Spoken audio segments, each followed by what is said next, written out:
राधा वल्लभ श्रीवंशी वृंदावन श्रीवंचन जामवंत रामायण के सबसे प्रमुख पात्रों में से एक हैं।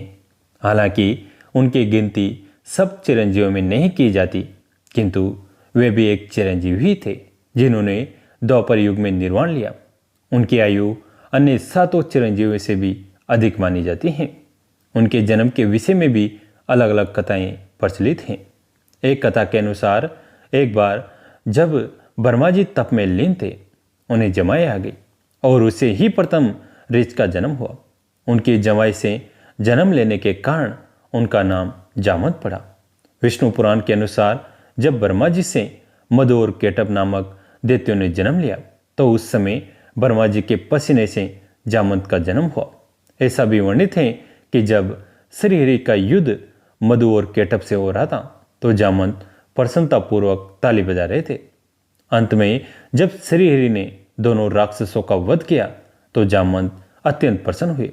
अग्नि पुराण के अनुसार जामवंत का जन्म अग्नि से हुआ और उनकी माता एक गंधर्व स्त्री थी। उनकी पत्नी का नाम जयवंती बताया गया है। रामायण में कई स्थानों पर इन्हें वानर ही कहा गया है।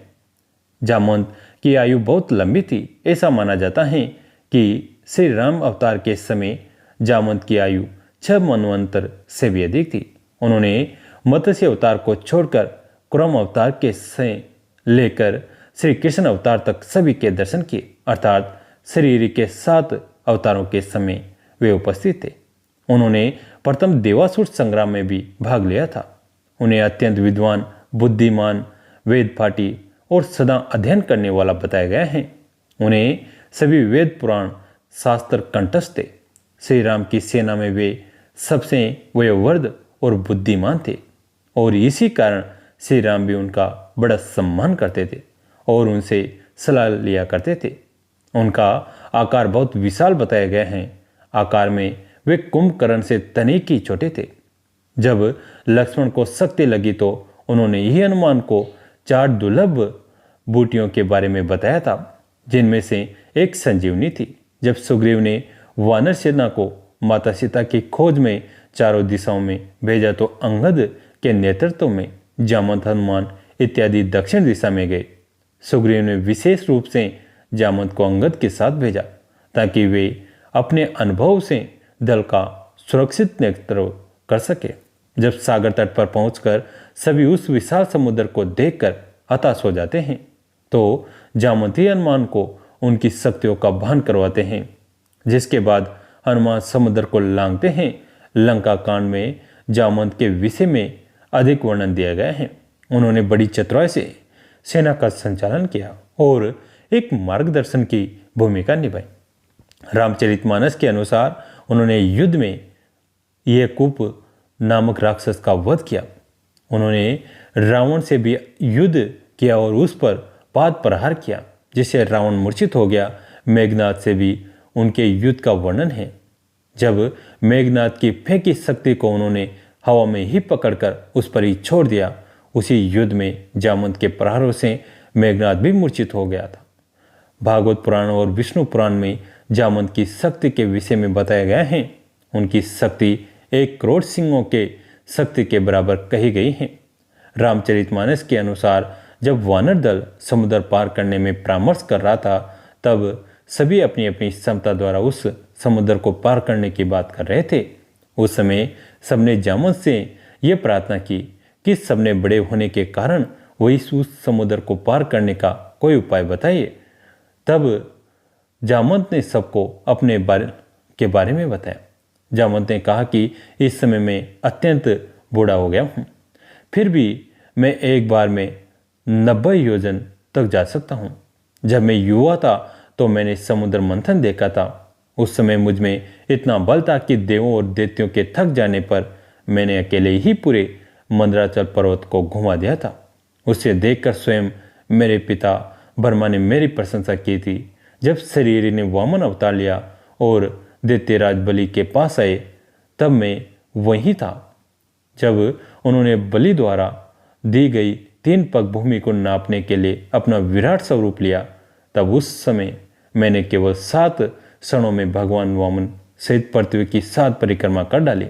जब मैं परिक्रमा कर वापस लौटा, तब तक भगवान वामन दैत्यराज बलि को पूरी तरह बांध भी नहीं पाए थे। कहीं कहीं उनके द्वारा पृथ्वी की 21 परिक्रमा करने के बारे में लिखा गया है। यह सुनकर सबने पूछा कि आप इतने शक्तिशाली थे तो आपका बल क्षीण कैसे हो गया। इस पर जामवंत बताते हैं कि भगवान वामन के पृथ्वी को नापते समय जब मैं अत्यंत तीव्र वेग से उनकी परिक्रमा कर रहा था तो अंतिम परिक्रमा के समय मेरे पैर के अंगूठे का नाखून महामेरु पर्वत से छू गया, जिससे उसका शिखर खंडित हो गया।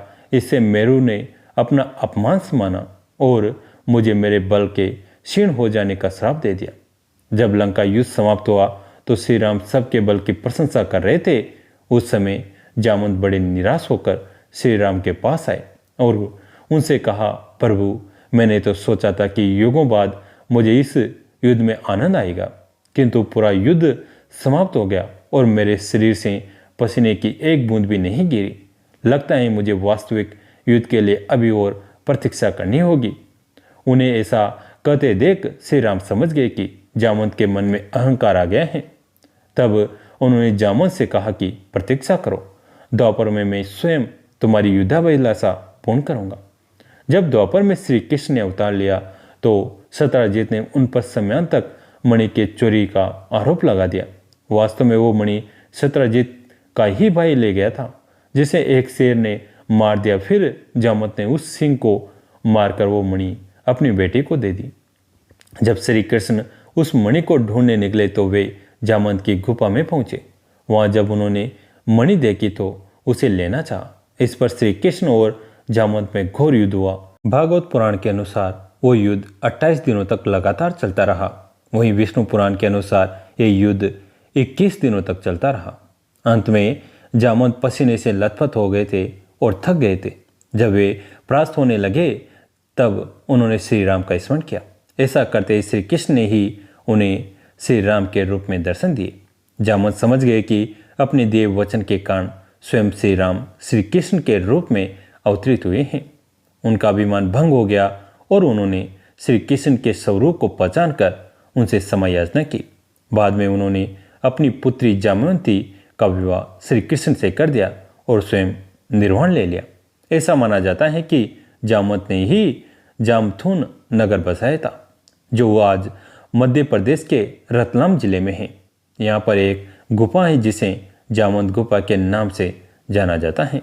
इसके अतिरिक्त उत्तर प्रदेश के बरेली में भी जामवंत तपो गुफा नामक एक गुफा है। माना जाता है कि जामवंत यही त्रेता से द्वापर तक प्रतीक्षा की थी। गुजरात के राणावाव में भी एक प्राचीन गुफा है जिसे जामवंत की गुफा ही माना जाता है। एक बार श्याम सुंदर गोचारण का भार सखाओं पर सौंपकर आप चुपके से राधा रानी जी से मिलने निकुंज में आ गए। दूती के हाथों राधा रानी को खबर भिजवाई कि हे प्राण प्रिया, जल्दी आओ, मैं गोचारण के बीच तुमसे मिलने आया हूँ। राधा रानी सूर्य पूजा में निकली थी। सुनते ही श्याम सुंदर से मिलने चल पड़ी। राधा रानी को सखियां कभी अकेली अभिसार के लिए नहीं जाने देती थी।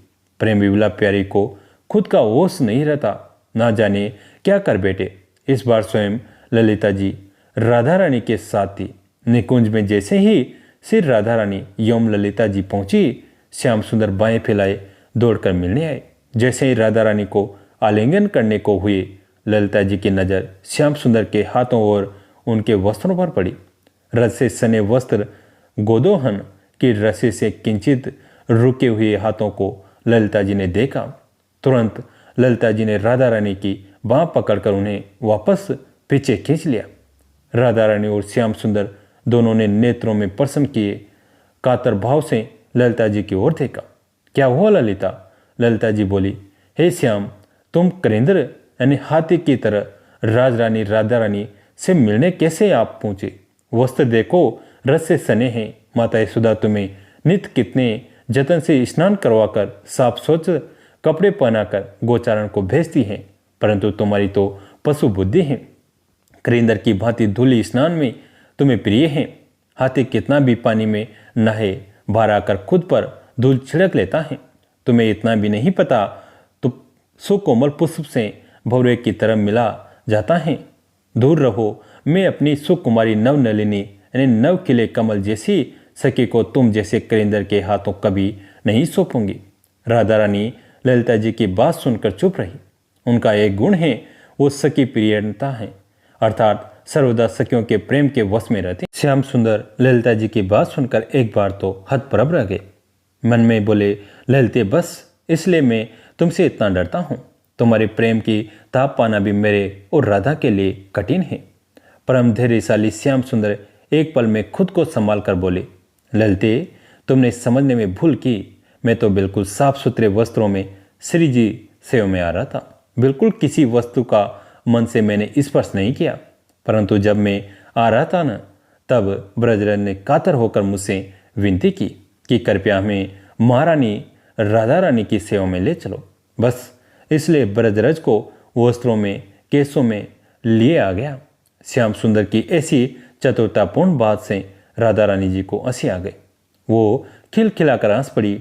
राधा रानी की हंसी से ललिता जी भी हंसती और बोली, हे चतुर, आज आपकी ओर ब्रजराज की सेवा का मैं अनुमोदन करती हूँ।